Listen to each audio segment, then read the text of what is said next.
My wife Diane stood in our bedroom doorway, holding her overnight bag like she was heading to a spa weekend instead of a family emergency.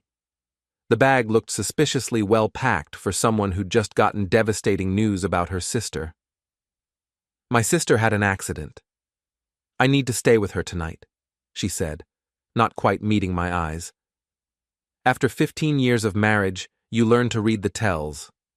The way she shifted her weight from foot to foot. The way her voice pitched just slightly higher when she wasn't telling the whole truth. Send her my love, I replied, keeping my voice steady and concerned. Is Rebecca okay? What happened? Diane's shoulders relaxed slightly. She probably thought she'd cleared the first hurdle. Car accident. Nothing too serious, but she's shaken up. You know how she gets. I did know how Rebecca gets. She calls me when her garbage disposal makes weird noises. She calls me when she can't figure out her streaming service. If Rebecca had been in any kind of accident, I would have been her second phone call, right after 911. Drive safe, I said, walking over to kiss her forehead. Call me when you get there. I will. She squeezed my hand, and for a moment I almost believed her.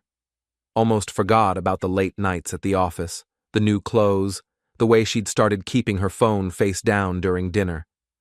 I watched from our living room window as her Honda Civic pulled out of our driveway.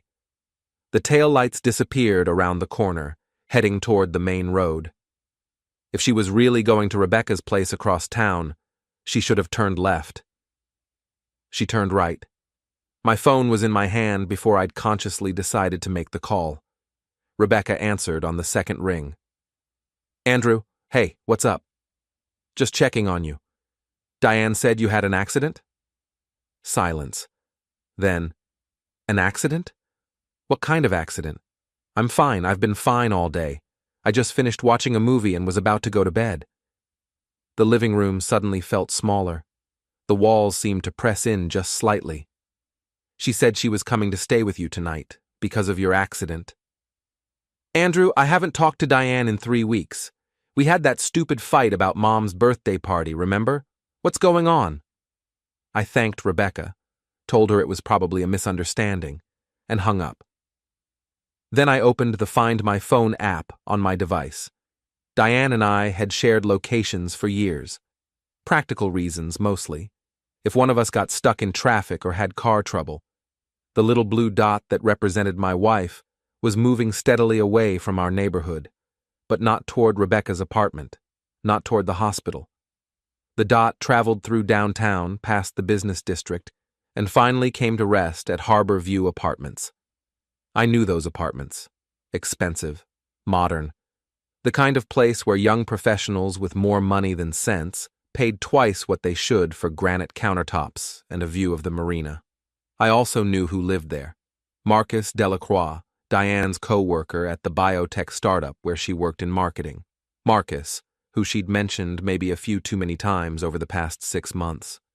Marcus, who apparently needed her immediate attention on this Tuesday night while her sister supposedly recovered from an accident that never happened.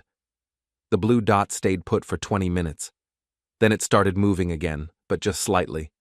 Probably from the visitor parking to the resident parking.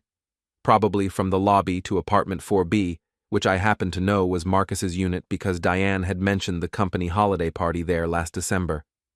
I sat in my recliner, staring at that blue dot, and felt something shift inside my chest. Not anger exactly, more like the sensation you get when you realize you've been playing a game where someone else knew all the rules and you didn't. My work boots were still by the front door. I put them on and walked out to the garage. We had a decent collection of luggage stored on the metal shelving unit I'd installed last spring. 2 large suitcases, a rolling bag, and a duffel bag. All of them were about to get some use.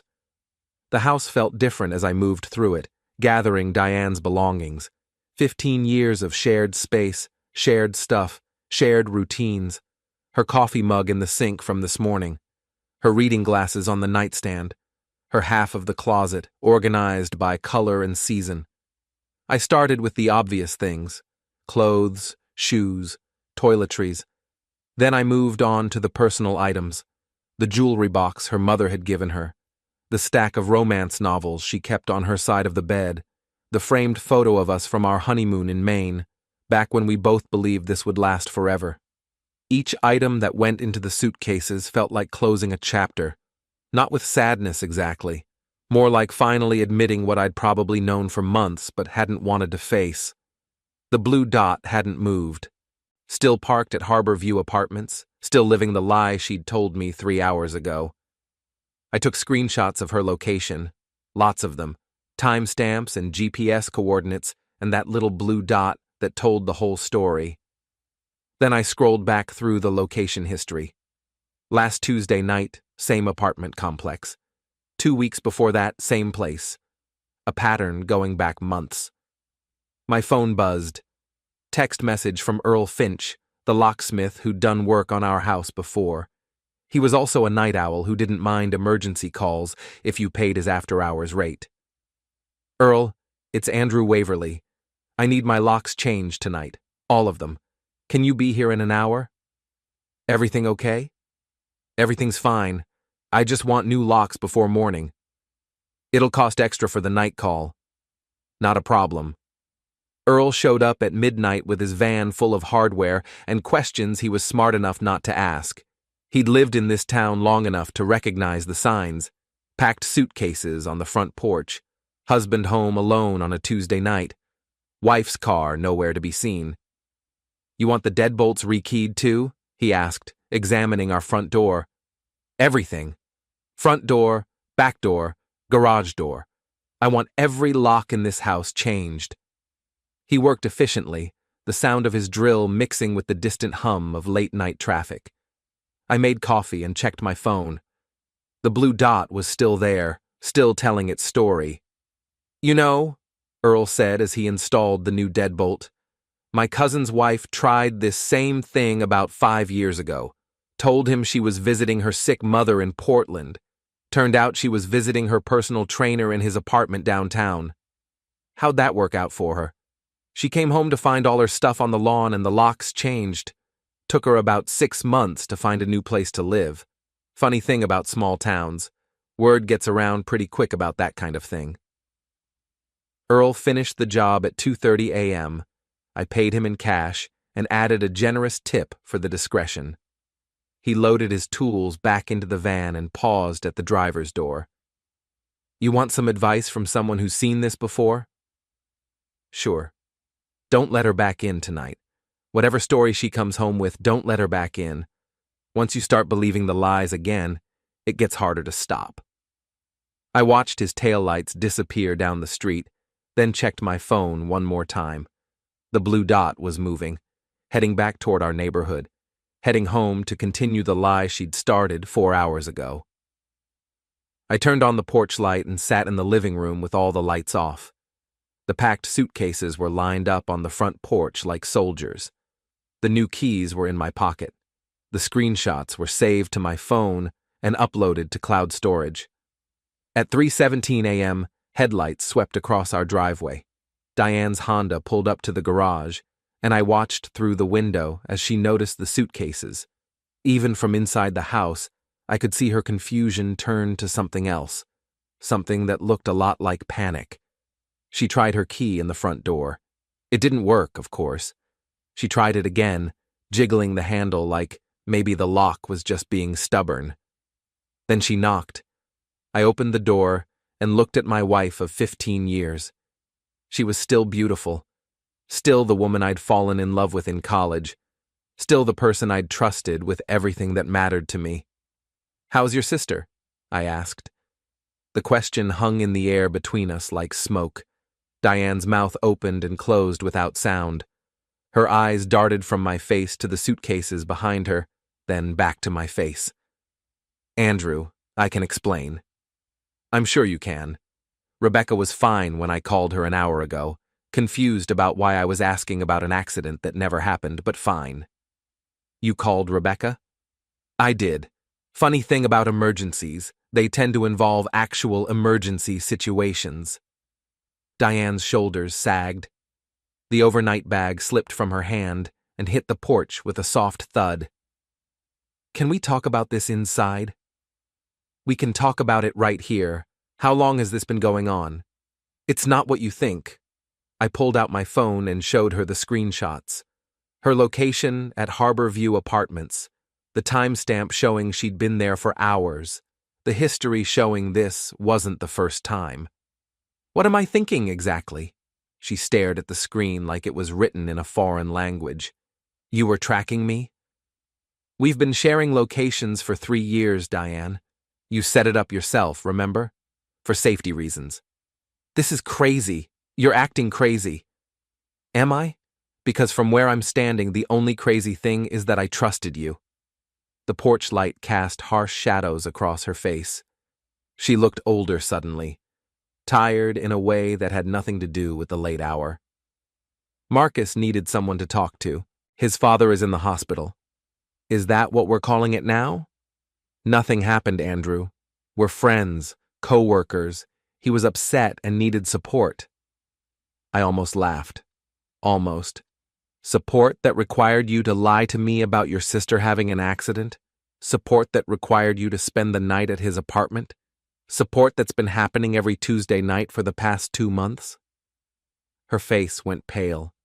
She hadn't realized I could see the pattern in the location history. Hadn't thought about digital breadcrumbs leading back to every lie she'd told. I want to come inside. I want to explain properly. The locks are changed. What? New locks. New keys. Your stuff is on the porch. She turned to look at the suitcases again, really seeing them this time. You can't be serious. I've never been more serious about anything in my life. This is my house too. Was. Past tense. Tonight it became my house. Your house is apparently at Harbor View Apartments. Diane started crying then. Not the gentle tears of sadness, but the ugly crying of someone whose world had just shifted off its axis. Part of me wanted to comfort her. 15 years of marriage doesn't just disappear because someone changes the locks. But a bigger part of me remembered sitting in that recliner, watching the blue dot that represented my wife's location, realizing that everything I'd believed about my marriage was built on lies. Where am I supposed to go? I hear Marcus gives great emotional support. She flinched like I'd slapped her. You're being cruel. I'm being honest, maybe for the first time in months. A car turned onto our street, headlights sweeping across the houses. Mrs. Haskell from next door, probably coming home from her night shift at the hospital. She slowed down as she passed our driveway, taking in the scene. Diane standing on the porch with suitcases, me in the doorway at 3:30 in the morning. Small towns don't keep secrets very well. By tomorrow afternoon, half the neighborhood would know something had happened at the Waverly house. Can we please discuss this inside like adults? Adults don't lie about family emergencies to cover up affairs. It's not an affair. I showed her the phone screen again. What would you call spending every Tuesday night at another man's apartment? It's complicated? It's really not. You lied to me. You've been lying to me for months. You packed an overnight bag to spend the night with another man. The only complicated part is figuring out how long this has been going on. She wiped her eyes with the back of her hand, smearing her makeup. I never meant for this to happen, but it did happen, and you chose to lie about it instead of being honest. Because I knew you'd react like this. Like what? Like someone whose wife has been cheating on him? We haven't been happy for months, Andrew. You know that. And there it was, the blame shift, the attempt to make this about our marriage instead of about her choices. So you decided to find happiness somewhere else without bothering to end our marriage first. It wasn't like that. Then what was it like? Help me understand how lying to your husband about family emergencies while you spend the night at another man's apartment isn't exactly what it looks like. She didn't have an answer for that. Or maybe she did, but she was smart enough to realize that any answer would just dig the hole deeper. I'll stay at Rebecca's tonight, she finally said. Good luck explaining why you need a place to stay when you told me you were already staying there. Another car turned onto our street. This one slowed down even more as it passed our house. Word was definitely going to spread. I'll call you tomorrow, when you've had time to calm down. Don't. What? Don't call me tomorrow. Don't call me until you're ready to tell the truth about everything. All of it. How long it's been going on, what you've been doing, what you want from this marriage. She picked up her overnight bag and looked at the suitcases. I can't carry all of this. Then make multiple trips, or call Marcus. I'm sure he'd be happy to help. The cruelty in my voice surprised both of us. I'd never talked to her like that before. Never talked to anyone like that. But then again, I'd never had my 15-year marriage implode on a Tuesday night before. Diane loaded 2 suitcases into her Honda, struggling with the weight. I watched from the doorway but didn't offer to help. She'd have to come back for the rest, which meant another conversation, another chance for her to try to explain away the unexplainable. This isn't over, Andrew. Yeah, it is. She drove away for the second time that night, taillights disappearing around the same corner. But this time, I knew where she was really going. I locked the front door with my new key and walked through the house, turning off lights. The coffee maker was still gurgling from when I'd made a pot for Earl. The kitchen looked exactly the same as it had 6 hours ago, but everything felt different. My phone buzzed. Text message from Diane. I'm sorry. I deleted it without responding and turned off the phone. Tomorrow would bring more conversations, more explanations, more attempts to put our marriage back together. But tonight, for the first time in months, I knew exactly where my wife was and exactly what she was doing. And for the first time in months, I didn't care. I woke up at 6:30 a.m. to the sound of my neighbor's dog barking and the realization that everything from the night before had actually happened. The empty space in our bed where Diane usually slept, the silence where her morning routine should have been, the absence of coffee brewing because she always started it before I got up. My phone had 17 missed calls and 12 text messages, all from Diane. The messages started apologetic and got progressively more desperate as the night went on. Please, answer your phone. We need to talk. This is ridiculous. You can't just throw away 15 years. The last message, sent at 5:47 a.m., was different. Marcus says you're having a breakdown. Maybe you should talk to someone. I stared at that message for a long time. Marcus says, like they'd been discussing my mental state over morning coffee, like my reaction to discovering my wife's affair was the real problem here. I made my own coffee and sat at the kitchen table with my laptop. If Diane wanted to play games, I could play games too, but I was going to play them better. First stop, social media. Diane's Facebook page, which I'd barely looked at in years. Her recent posts were a masterclass in creating false narratives. Photos of us at dinner last month with captions about how blessed she was. Anniversary post from 6 months ago about finding your soulmate. All of it designed to show the world what a happy marriage looked like. But if you knew what to look for, the cracks were visible. Comments from Marcus on almost every post. Inside jokes that I wasn't part of. References to conversations I'd never heard about. I screenshotted everything. Not because I planned to use it, but because I was starting to understand that documentation was going to be important. My phone rang. Rebecca. Andrew, what the hell is going on? Diane showed up at my apartment at 4 a.m, crying and saying you'd lost your mind. Did she tell you about the accident? What accident? Exactly. She told me last night that you'd been in an accident and she needed to stay with you. When I called to check on you, you were fine. When I tracked her phone, she was at her coworker's apartment. Silence on the other end. Rebecca was processing. She's been having an affair? Looks that way. And she used me as her alibi? She did. More silence. Rebecca had always been the reasonable one in Diane's family. The one who called out bad behavior instead of making excuses for it. I'm sorry, Andrew. I had no idea. I know you didn't. That's what made it such a good lie. She's still here, sleeping on my couch. Do you want me to tell her to leave? I thought about it. Part of me wanted Diane to have nowhere to go, wanted her to feel as displaced and confused as I'd felt watching that blue dot on my phone screen. No, let her stay, but don't let her play the victim. She made her choices. What are you going to do? Good question. 24 hours ago, my biggest concern was whether to refinish the deck this spring or wait until fall.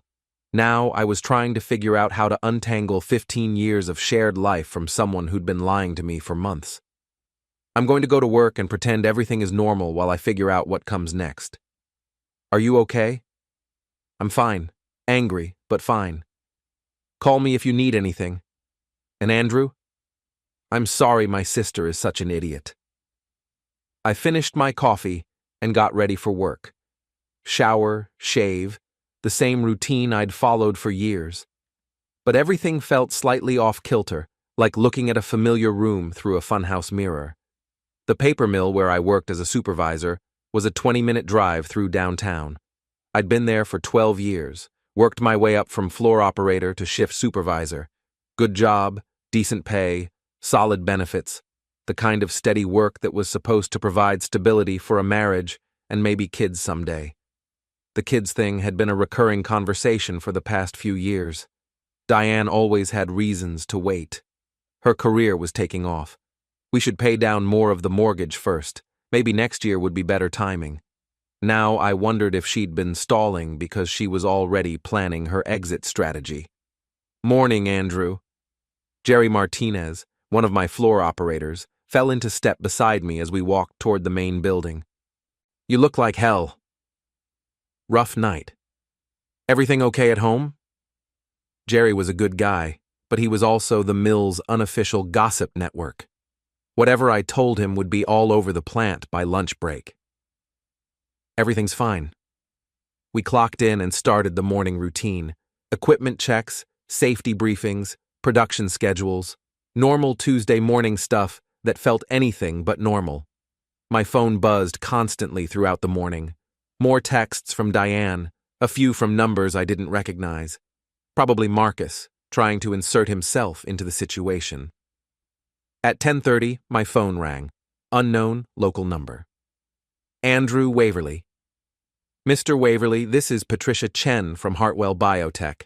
I'm calling about your wife. Hartwell Biotech, Diane's company, where Marcus worked. What about her? She called in sick today, but we have an important client meeting this afternoon that she's supposed to lead. We're trying to reach her, but she's not answering her phone. Interesting. Diane was dodging calls from work. That wasn't like her at all. I'm sorry, but I don't know where she is. We're having some personal issues right now. Oh, I see. Well, if you do hear from her, could you ask her to call the office? I'll pass along the message if I talk to her. I hung up and went back to work, but my mind was spinning. Diane loved her job. She'd worked late nights and weekends to get promoted to marketing manager. She wouldn't just skip an important meeting unless something was seriously wrong, unless she was too busy dealing with the fallout from her affair to focus on work. Lunch break couldn't come fast enough. I drove to Murphy's Diner, a local place where the food was good and the coffee was strong. I needed to get away from the mill, away from Jerry's curious looks and the constant buzzing of my phone. I was halfway through a burger when someone slid into the booth across from me. Marcus Delacroix. He was exactly what I'd expected. Mid-30s, gym-toned, expensive haircut, the kind of guy who probably used hair product that cost more than my work boots. He was wearing a suit that looked like it came from somewhere other than the local department store. We need to talk, he said. No, we don't. Diane is worried about you. She thinks you might be having some kind of breakdown. I took another bite of my burger and studied him. He was nervous, trying to project confidence, but not quite pulling it off. His hands were fidgety, and he kept glancing around the diner like he was worried about who might see us together. How long? I asked. How long what? How long have you been sleeping with my wife? He flinched. It's not like that. Then what's it like? Diane and I are friends, close friends. She's been unhappy in her marriage for a long time. So you decided to help her out with that unhappiness. She needed someone to talk to, someone who understood her. And that required her to spend the night at your apartment? Nothing happened last night. She was upset. I let her sleep on my couch. I pulled out my phone and showed him the location history. All those Tuesday nights, all those lies. What about all these other nights? His confidence cracked a little more. Look, I know how this looks, but it's complicated. Everyone keeps saying that. It's not complicated. You're sleeping with a married woman. She's lying to her husband about it. Pretty straightforward. Diane is going to leave you anyway. She's been thinking about it for months. That hit harder than I'd expected. Not because it was surprising, but because it was probably true. Then why hasn't she? Because she's trying to do the right thing. She doesn't want to hurt you. I almost laughed. Lying and cheating is doing the right thing? She was going to tell you. She just needed time to figure out how. Time to figure out how, or time to make sure you were a sure thing before she burned her bridges. He didn't answer that. Couldn't answer it, probably, because we both knew what the truth was. What do you want from me? I asked. I want you to stop harassing her, stop tracking her phone, stop changing locks and throwing her stuff on the porch like some kind of crazy person. Or what? Or I'll have to do something about it. I leaned back in the booth and really looked at him. Expensive suit, soft hands, the kind of guy who probably paid someone else to change his oil. He was trying to intimidate me, but he had no idea who he was dealing with. You'll do something about it, I repeated. That's right. Like what, exactly? Like whatever it takes to protect Diane from your harassment. I stood up and dropped a 20 on the table. Marcus, let me give you some free advice. You don't know me. You don't know what I'm capable of, and you really don't want to find out. Is that a threat? It's a fact. Stay away from me. And tell my wife that if she wants to talk, she can call me herself, instead of sending her boyfriend to do it.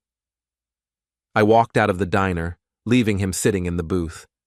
My hands were shaking slightly, not from fear, but from the effort of staying calm. Every instinct I had was telling me to drag him into the parking lot and show him exactly what 15 years of manual labor had done for my upper body strength. But that would make me the bad guy. That would give Diane ammunition to use against me. Instead, I got in my truck and drove back to work.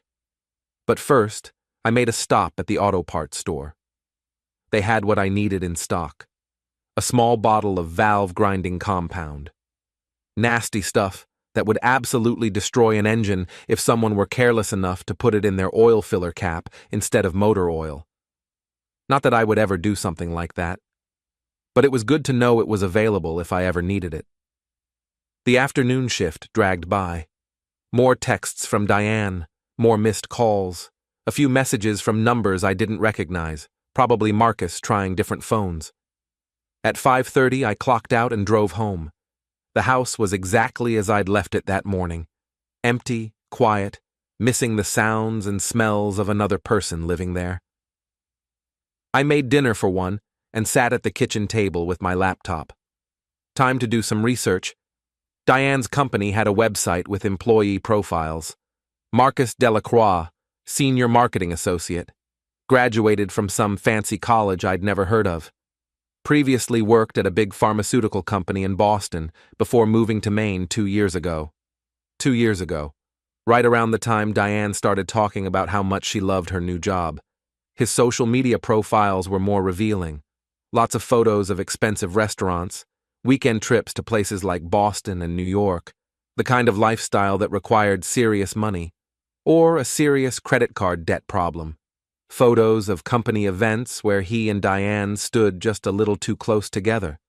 Comments on each other's posts that were just a little too familiar. A pattern going back months, maybe longer. I was building a timeline when my doorbell rang. Diane stood on the front porch, looking like she hadn't slept. Her hair was pulled back in a messy ponytail, and she was wearing the same clothes from the night before. "Can I come in? Are you here to tell me the truth?" "I'm here to talk." That's not the same thing. She sighed. Yes, I'm here to tell you the truth. I opened the door and let her into what used to be our house. She looked around like she was seeing it for the first time, or maybe for the last time. You want coffee? Please. I made a fresh pot while she sat at the kitchen table, the same table where we'd eaten thousands of meals together, where we'd paid bills and planned vacations and talked about our future. How long? I asked, setting a mug in front of her. 6 months. The truth, Diane. That is the truth. 6 months since it became physical. And before that? We were friends, co-workers, we talked. About what? Work stuff, life stuff, you, me. About how we weren't connecting anymore.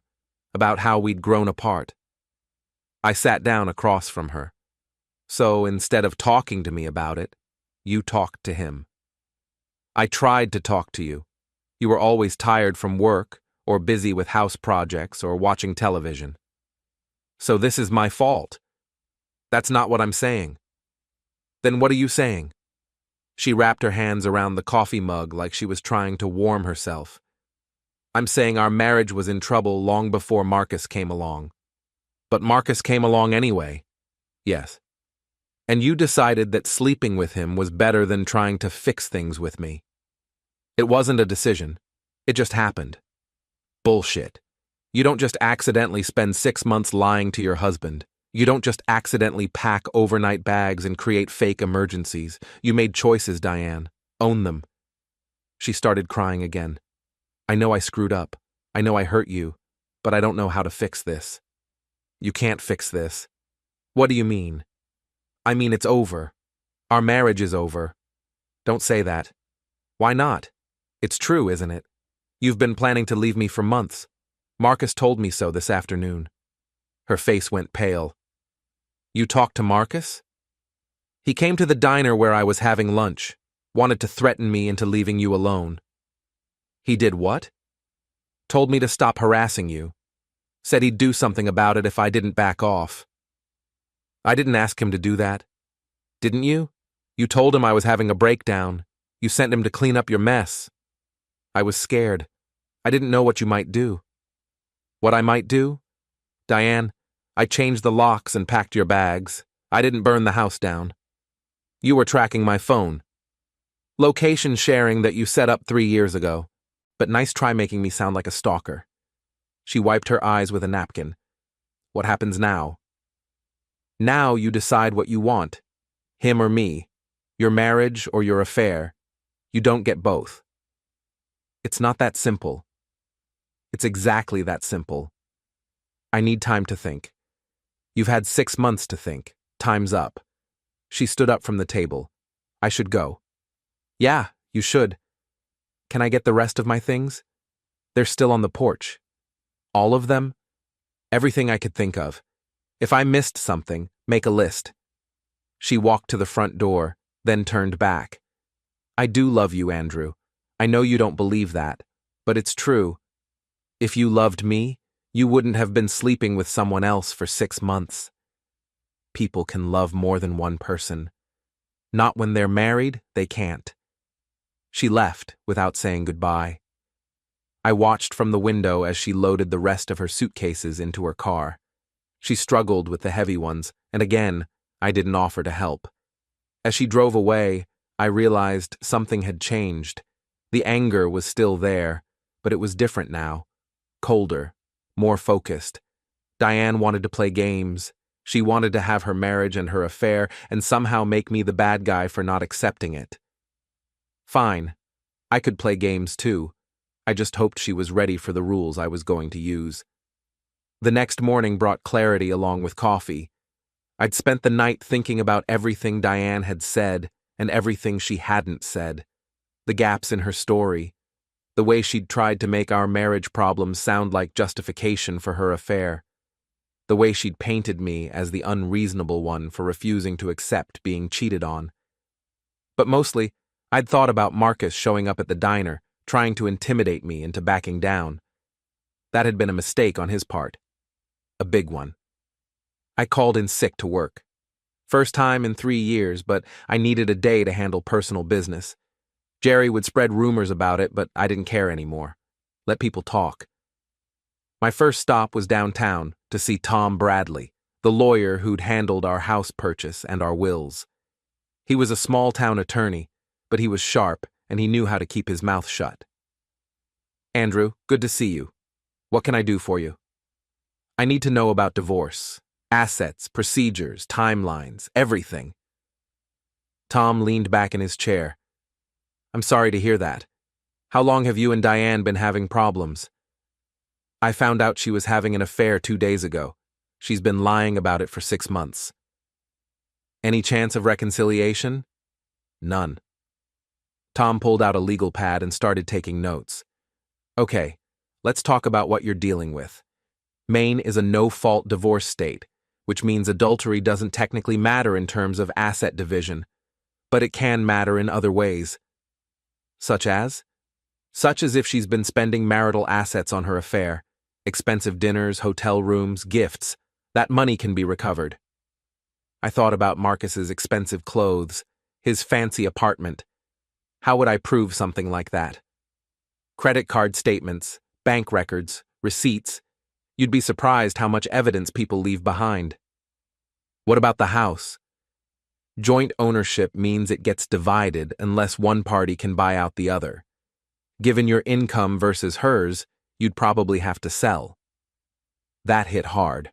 I loved our house. We'd spent years fixing it up, making it ours. But if keeping it meant staying married to someone who'd been lying to me for months, I'd rather live in an apartment. How long does the process take? Depends on how cooperative she is. If you can agree on asset division, custody arrangements if applicable, and support issues, it could be done in a few months. If she fights it, could take a year or more. No custody issues, no kids. That simplifies things. What about support? What do you mean? Spousal support, alimony. She makes good money, you make good money. Probably won't be an issue, but it depends on how vindictive things get. Vindictive. That was an interesting word choice. Tom, what if I wanted to make things difficult for her? Legally difficult, I mean. Andrew, I have to advise you that revenge tactics usually backfire in divorce proceedings. The best approach is to be reasonable, document everything, and focus on protecting your own interests. I'm not talking about revenge, I'm talking about consequences. Tom studied me for a moment. What kind of consequences? She's been lying to me, to her family, to her co-workers. She's been using company time and resources to conduct an affair with a co-worker. There have to be consequences for that kind of behavior. Company policies are between her and her employer. But if you're asking whether her affair could affect divorce proceedings, the answer is maybe. If she's been dishonest about assets, if she's been spending marital money on her boyfriend, if she tries to claim the marriage failed due to your behavior when she's the one who was cheating, all of that could matter. I left Tom's office with a folder full of paperwork and a much clearer understanding of what I was facing. Divorce was going to be expensive, time-consuming, and emotionally brutal. But it was also going to be thorough.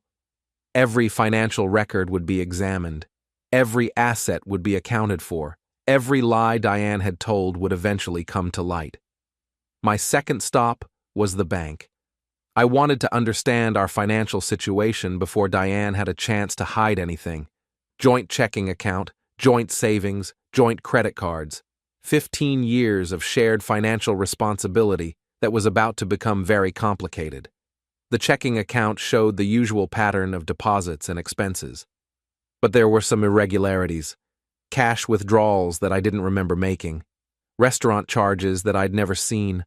A hotel bill from last month when Diane had supposedly been at a work conference. The hotel was local.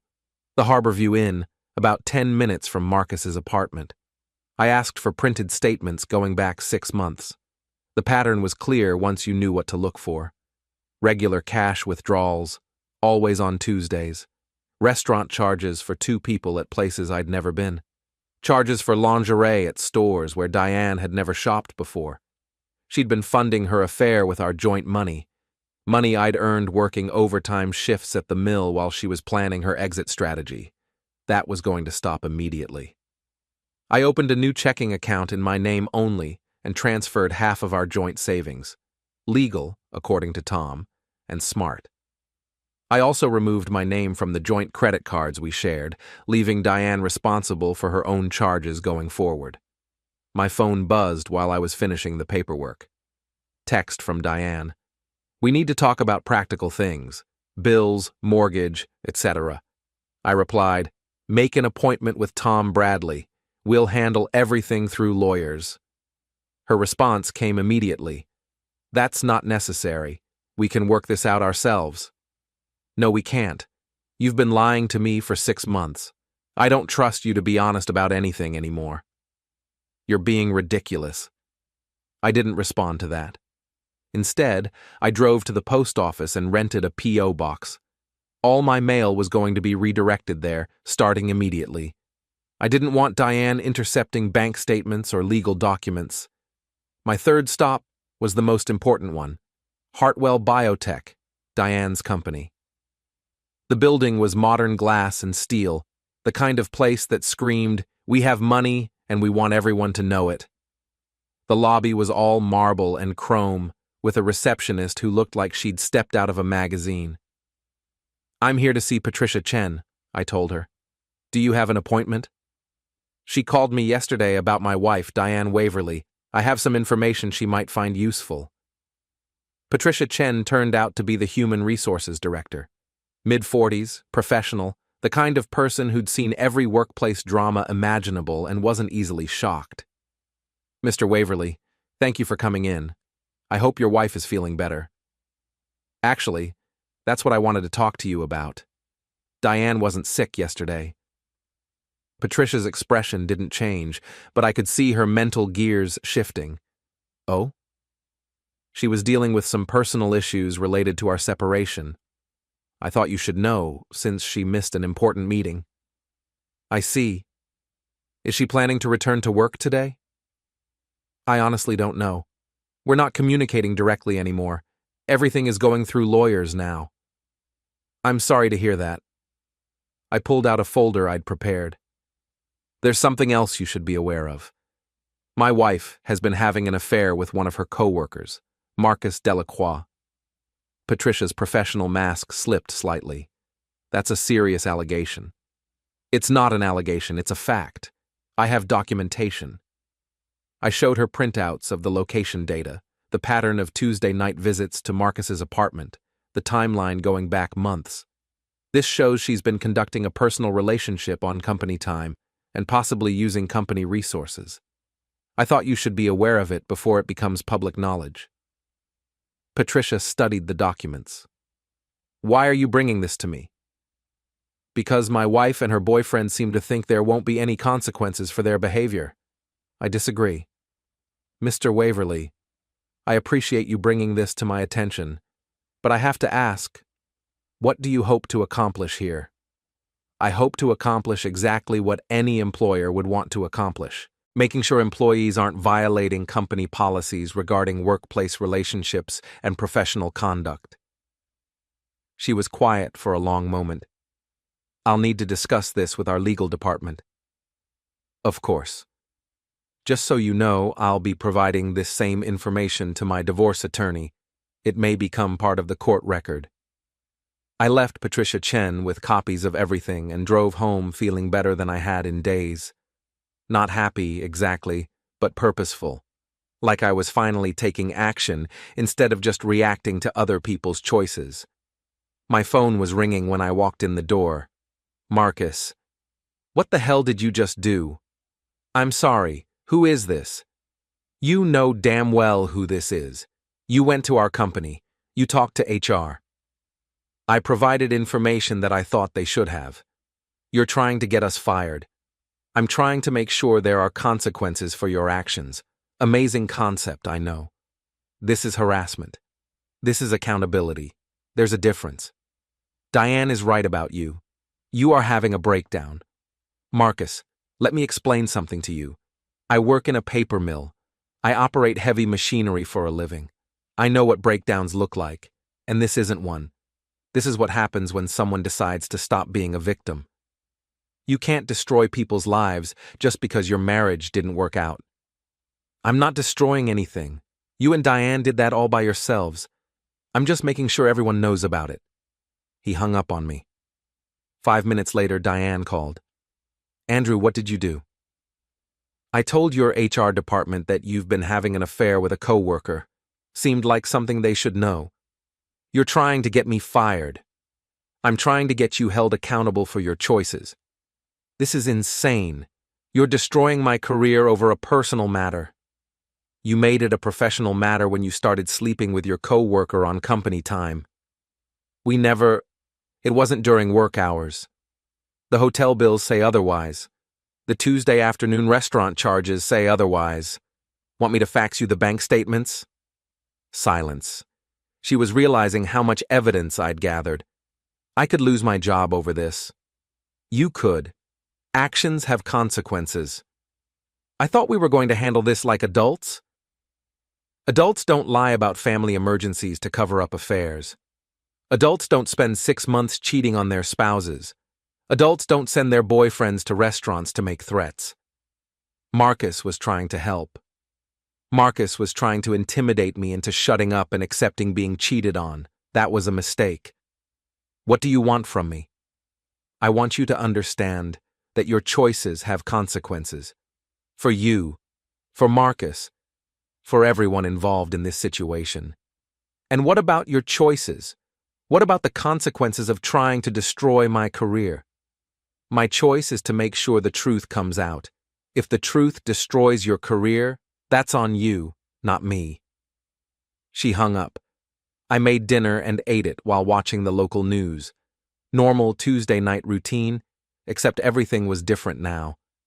My phone buzzed with text messages throughout the evening. Diane, Marcus, numbers I didn't recognize. Probably friends and coworkers who'd heard about the situation. I ignored them all. Let them panic. Let them scramble to control the narrative. I was done being reactive. Around 10 p.m., my doorbell rang. I looked through the peephole and saw Rebecca standing on the porch. Hey, she said when I opened the door. Can we talk? Sure. Come in. She looked around the house, taking in the changes, the absence of Diane's things, the general sense of someone living alone. Diane is a mess, she said. Good. Andrew. No, Rebecca, don't. Don't try to make me feel bad for her. She made her choices. I know she did, and I'm not defending what she did. But going after her job? That seems like what, exactly? Vindictive. It's not vindictive, it's logical. She violated company policy. She used marital assets to fund an affair. She lied to me, to you, to her employer. Why shouldn't there be consequences for that?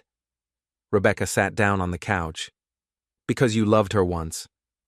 I loved the person I thought she was. Turns out that person didn't exist. She's still your wife. Not for much longer. Is this really what you want? To destroy her completely? I thought about that question. Did I want to destroy Diane? Or did I just want her to face the same consequences that anyone else would face for making the same choices? I want her to understand that actions have consequences, I said finally. I want her to understand that she can't lie and cheat and manipulate people without paying a price for it. And if she loses her job? Then she loses her job, just like I'd lose mine if I violated company policy. Rebecca was quiet for a moment. She asked me to talk to you, to see if you'd back off. And what did you tell her? I told her she should have thought about consequences before she started lying to everyone. That surprised me. Really? Really. I love my sister, but she screwed up. Big time. And now she's trying to make you look like the bad guy for not just accepting it. Thank you. For what? For not trying to make this my fault. Rebecca stood up. I should go. But Andrew, be careful. I know you're angry, and you have every right to be. But don't let anger make you do something you'll regret later. After she left, I sat in my living room thinking about what she'd said. Was I being vindictive? Was I letting anger drive my decisions? Maybe.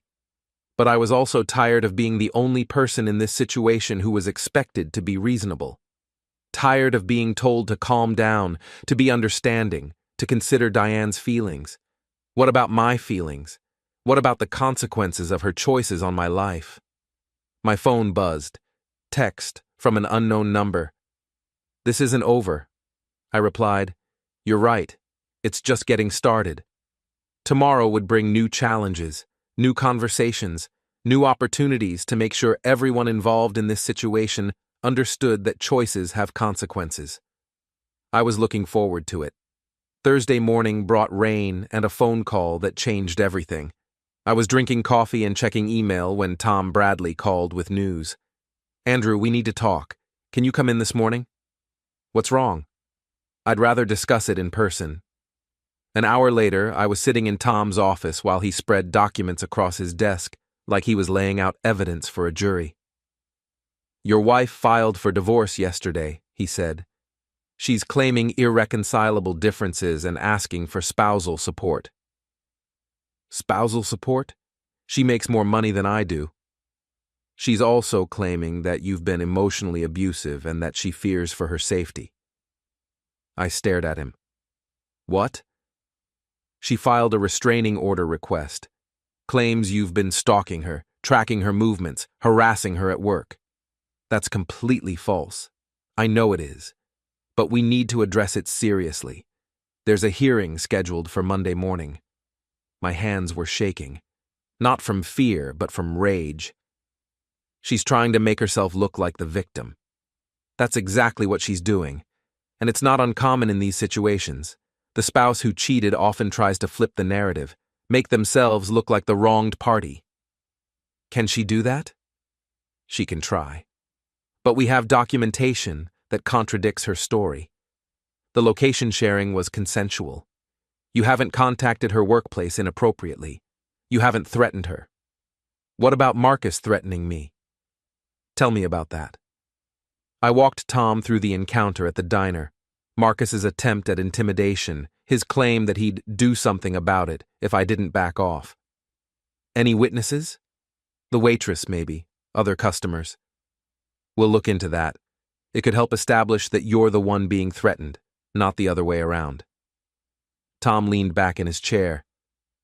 "There's something else. Diane's lawyer is claiming that your visit to her HR department constitutes workplace harassment. I provided factual information to her employer about policy violations. I agree, but they're trying to paint it as vindictive harassment designed to cost her job. Maybe it will cost her job. That's not harassment. That's consequences. Andrew, I need you to understand something. In divorce proceedings, perception matters as much as facts. If a judge thinks you're being vindictive or trying to punish your wife beyond what's reasonable, it could affect the outcome. So I'm supposed to just accept being cheated on and lied to? No, but you need to be smart about how you respond. Document everything, but don't do anything that could be construed as harassment or intimidation. I left Tom's office feeling like the world had shifted again. Somehow, in the space of 3 days, I'd gone from being the wronged husband to being painted as the dangerous one. My phone was buzzing constantly. More unknown numbers, more text messages. Word was spreading through town, and people were taking sides. I stopped at Murphy's Diner for lunch, partly because I was hungry, and partly because I wanted to see if anyone would talk to me about what had happened with Marcus.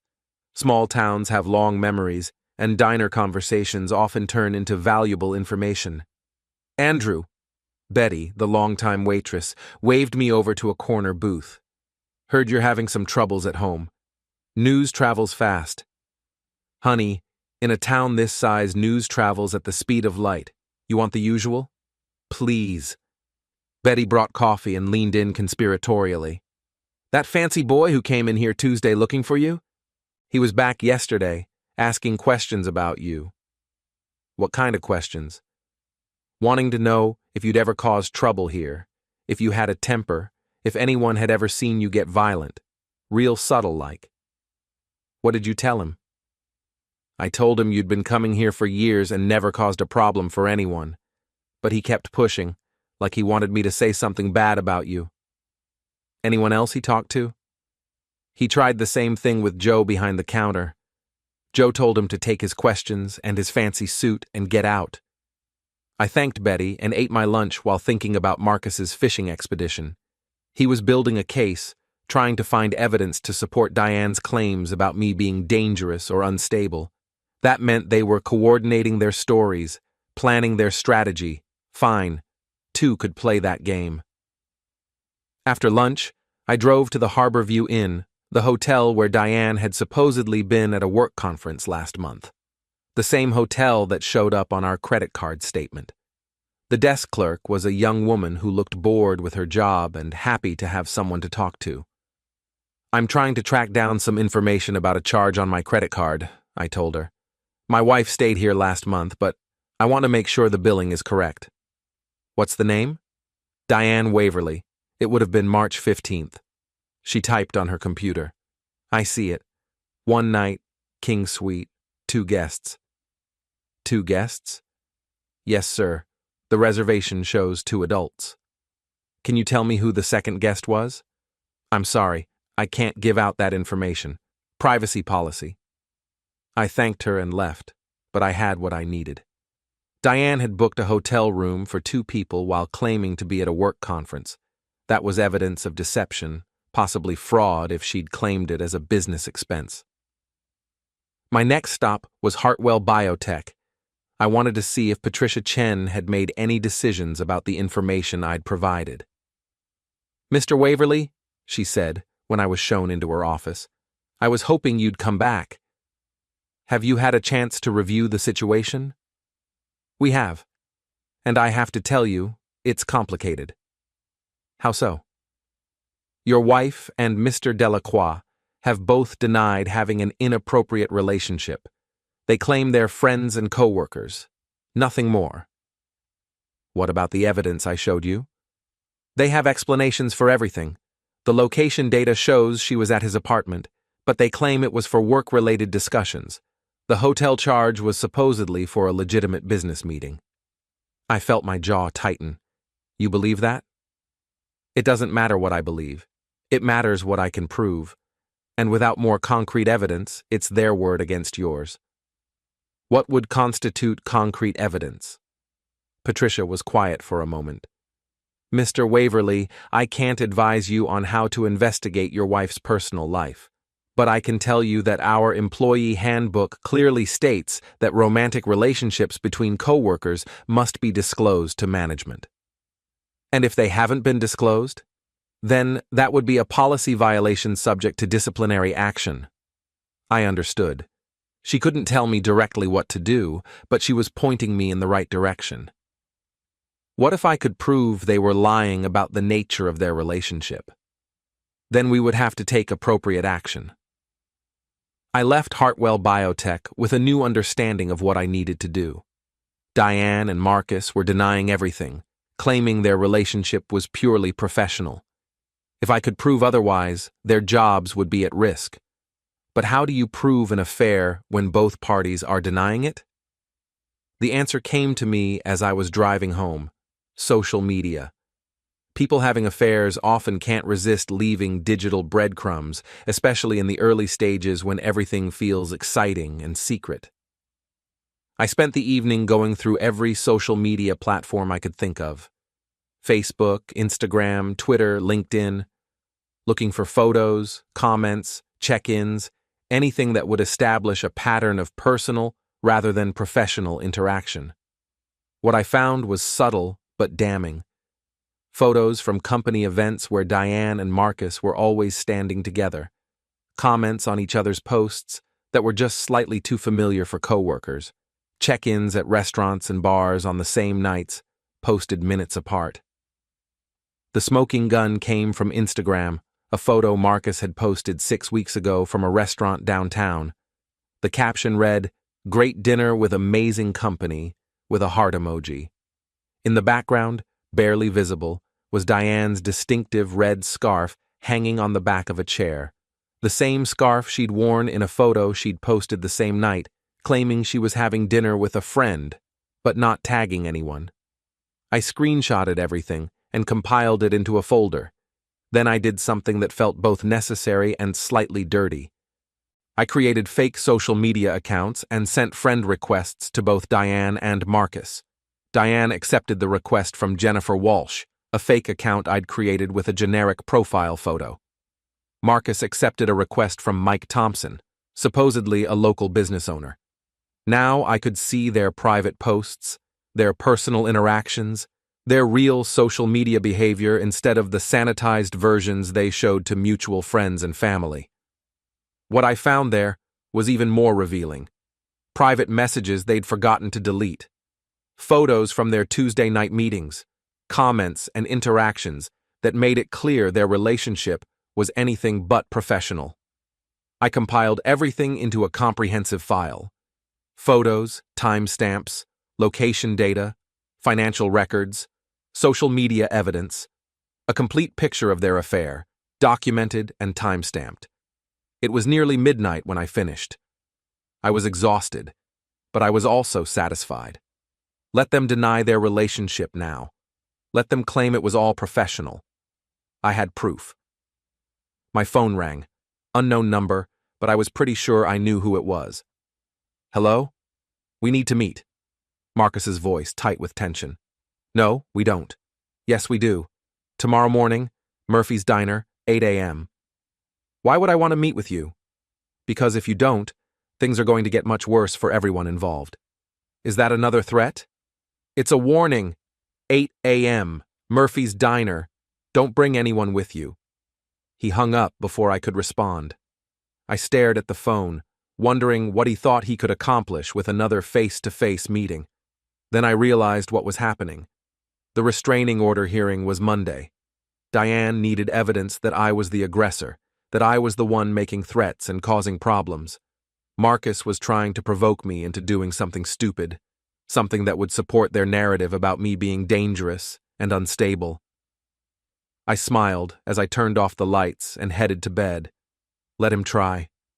I'd been documenting everything for days now. If Marcus wanted to make threats or try to intimidate me, I'd have it all on record. Tomorrow morning was going to be very interesting. But first, I had one more task to complete. I uploaded all of my evidence to a secure cloud storage account and sent copies to Tom Bradley. If anything happened to me, if Marcus's threats escalated beyond words, there would be a complete record of everything I'd discovered. Then I set my alarm for 6 a.m. and went to sleep, wondering what Marcus thought he could say or do that would make any difference at this point. The truth was out there now, documented and preserved. No amount of threats or intimidation was going to change that. Game on. Friday morning arrived gray and cold, matching my mood as I prepared for what I suspected would be the final showdown with Marcus. I dressed carefully, jeans, work boots, flannel shirt, the uniform of a man who worked with his hands and wasn't intimidated by fancy suits and empty threats. I arrived at Murphy's Diner at 7:45 a.m., 15 minutes early. I wanted to choose my seat, control the environment, and watch Marcus arrive. Betty waved from behind the counter, and I settled into the same corner booth where Marcus had tried to intimidate me earlier in the week. He walked in at exactly 8 a.m., scanning the room like he expected an ambush. He looked tired, stressed, like a man who hadn't been sleeping well. Good. Andrew. He slid into the booth across from me. Marcus, you look terrible. We need to end this. I agree. When are you planning to resign from Hartwell Biotech? His jaw tightened. I'm not resigning anywhere. Then we don't have anything to discuss. I started to stand up, but he grabbed my wrist. Sit down. Take your hand off me. Not until you listen to what I have to say. I looked down at his hand on my wrist, then back at his face. Marcus, you have about 3 seconds to let go of me before this conversation becomes very different. He released my wrist but didn't lean back. Diane is filing for divorce. She's asking for spousal support and half of everything you own. I know. My lawyer called yesterday. She's also claiming you've been stalking her, threatening her, trying to destroy her career out of spite. Also old news. What's not old news is what happens next. You can continue this crusade of yours, try to destroy both of our careers, drag this through the courts for months, or you can walk away. Walk away from what? From the harassment, from the investigation, from trying to turn our employer against us. I leaned back in the booth and studied him. And in return? In return, Diane will withdraw the restraining order request. She'll agree to a quick, quiet divorce. No spousal support, equitable division of assets. Everyone moves on with their lives. What about accountability? What about it? You both lied. You both cheated. You both violated company policy. Where's the accountability for that? The accountability is that your marriage is over. Isn't that enough? I almost laughed. You think the end of my marriage is punishment for you? I think it's reality. Your marriage was over before I came along. Diane was miserable with you. If she was so miserable, why didn't she leave? Because she's a good person who didn't want to hurt you. So instead, she decided to lie to me for 6 months while sleeping with you. That's your definition of a good person? Marcus's composure was starting to crack. You don't understand what your marriage was really like. Enlighten me. She felt trapped. Stuck with someone who didn't appreciate her, didn't challenge her, didn't make her feel alive. And you did? I did. I do. By sneaking around behind her husband's back, by lying to everyone around you, that made her feel alive? We fell in love. It happens. No, Marcus. You had an affair. There's a difference. He leaned forward, his voice dropping. Here's what's going to happen. You're going to accept Diane's divorce terms. You're going to stop harassing us at work. You're going to stop this investigation of yours. Or what? Or we make your life very difficult. More difficult than discovering my wife has been cheating on me for 6 months? Much more difficult. Diane has friends, connections, influence in this town. She can make things very hard for you professionally, socially, financially. I pulled out my phone and placed it on the table between us. The voice recording app was running, had been since before he arrived. Keep talking. I'm documenting everything. His eyes widened as he realized what I'd done. You're recording this? Every word, including the part where you just threatened to make my life difficult if I don't accept being cheated on quietly. That's not... I wasn't threatening you. Really? Because it sounded like a threat to me. What do you think it'll sound like to a judge? Marcus stared at the phone like it was a snake. Turn that off. No. Turn it off or what? You'll make my life difficult? You already said that part. He reached for the phone, but I was faster. Years of operating heavy machinery had given me quick reflexes. I grabbed his wrist and squeezed, hard enough that he winced. Don't. Let go of me. Don't touch my phone. Don't touch me. Don't make threats you can't back up. I released his wrist, and he pulled his hand back, rubbing the spot where I'd gripped him. You're crazy. I'm documented. There's a difference. Betty appeared at our table with a coffee pot. Everything okay here, boys? Everything's fine, I said. Marcus was just leaving. Actually, I think I'll have some coffee. Marcus was trying to regain control of the situation. No, you won't. I stood up and dropped a $10 bill on the table. This conversation is over. Andrew, wait. I turned back to him. What? This doesn't have to be ugly. It's already ugly. You made it ugly when you started sleeping with my wife. I'm trying to find a solution that works for everyone. The solution is simple. You and Diane face the consequences of your choices. All of them. I walked out of the diner, leaving Marcus sitting alone in the booth. Through the window, I could see him on his phone, probably calling Diane to report that their intimidation attempt had failed. My phone buzzed as I got into my truck. Text from an unknown number. You're making a mistake. I replied. The only mistake I made was trusting my wife. The drive home gave me time to think about what had just happened. Marcus had shown his hand, revealed their strategy. They were counting on me being reasonable, being the bigger person, accepting the situation quietly to avoid a messy public divorce. They'd miscalculated. I wasn't interested in being reasonable. I wasn't interested in protecting their reputations or their careers or their feelings. I was interested in consequences. At home, I uploaded the recording of my conversation with Marcus to the same cloud storage where I kept all my other evidence. Then I called Tom Bradley. "Tom, I need to see you today. Marcus just tried to threaten me into dropping everything." "What kind of threats?" "Professional, social, financial retaliation if I don't accept Diane's divorce terms quietly. Please tell me you have proof." "I have a recording." "Good man. Can you be here in an hour?" An hour later, I was sitting in Tom's office while he listened to the recording of my conversation with Marcus. His expression grew darker with each threat, each attempt at intimidation. "This is good, Andrew. Very good. It completely undermines their claim that you're the one doing the threatening." "What do we do with it?" "We use it at the restraining order hearing on Monday. We also send a copy to their lawyer, let them know we have documentation of their client's boyfriend making threats." "What about Hartwell Biotech?" "What about them?" "Marcus just admitted on tape that he and Diane are in love, that they've been having an affair. That contradicts everything they told HR." Tom smiled. "Yes, it does. I think Patricia Chen would be very interested in hearing this recording." I left Tom's office feeling better than I had all week. The momentum had shifted. Instead of being on the defensive, reacting to their moves, I was now driving the action. My phone rang as I was driving home. "Diane." "Andrew, we need to talk."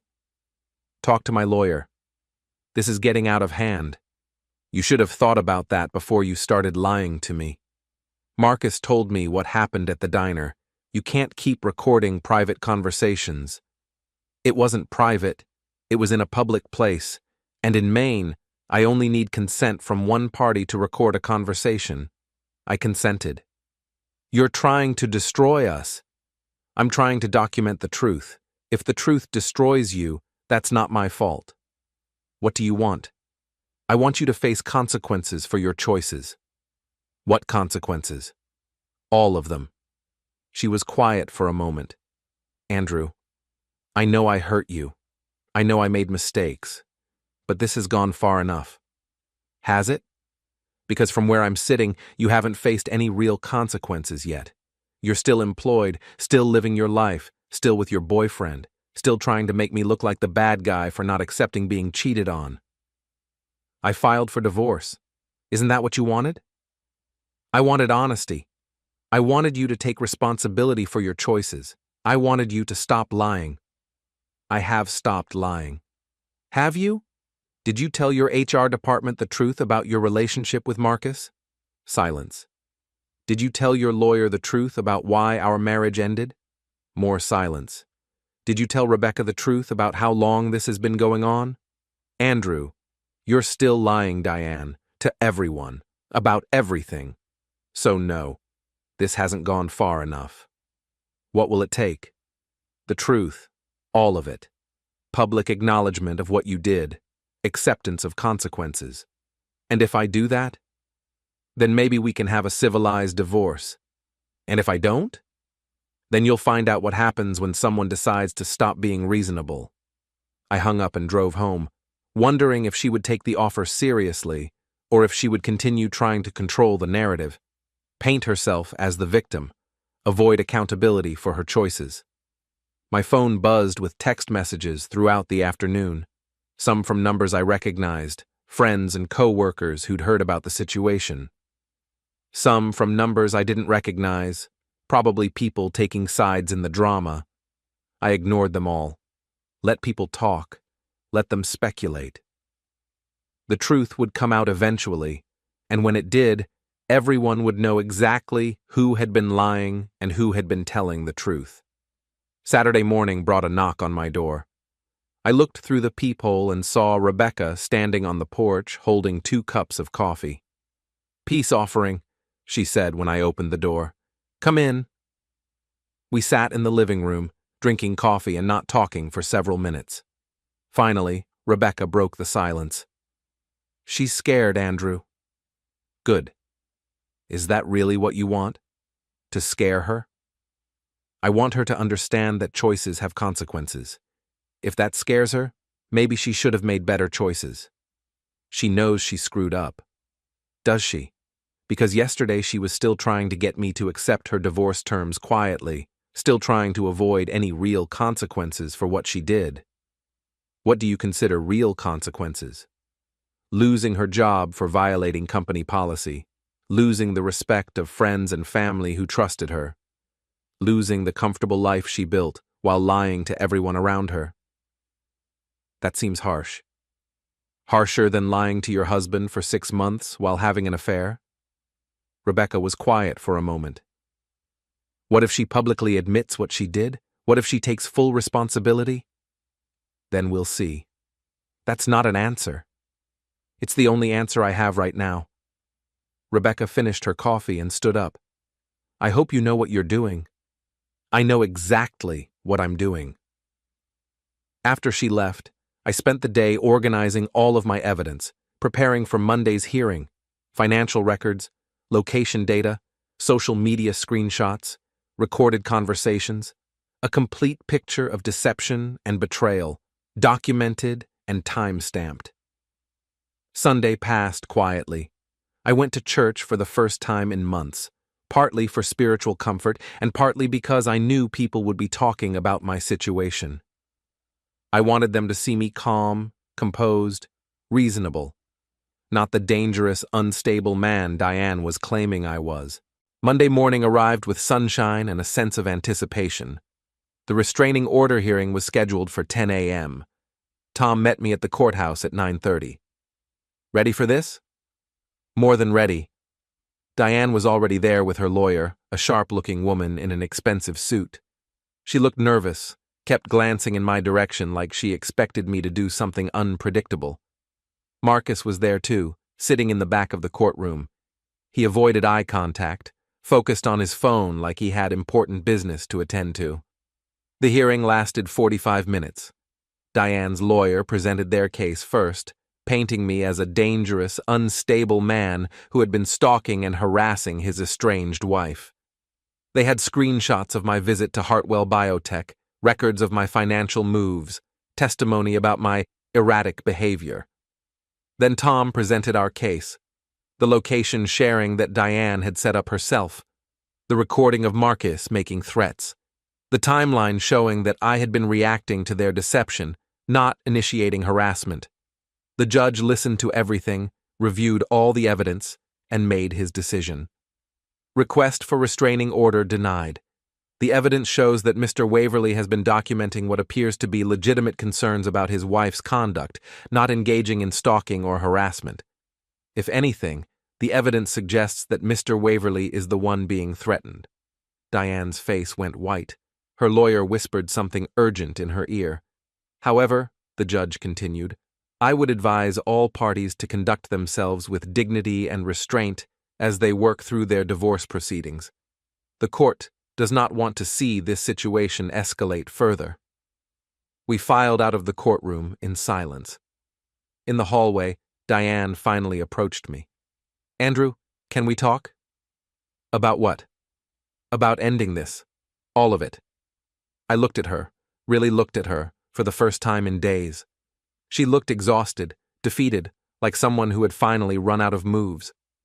"Are you ready to tell the truth?" "Yes." "All of it?" "Yes." "To everyone?"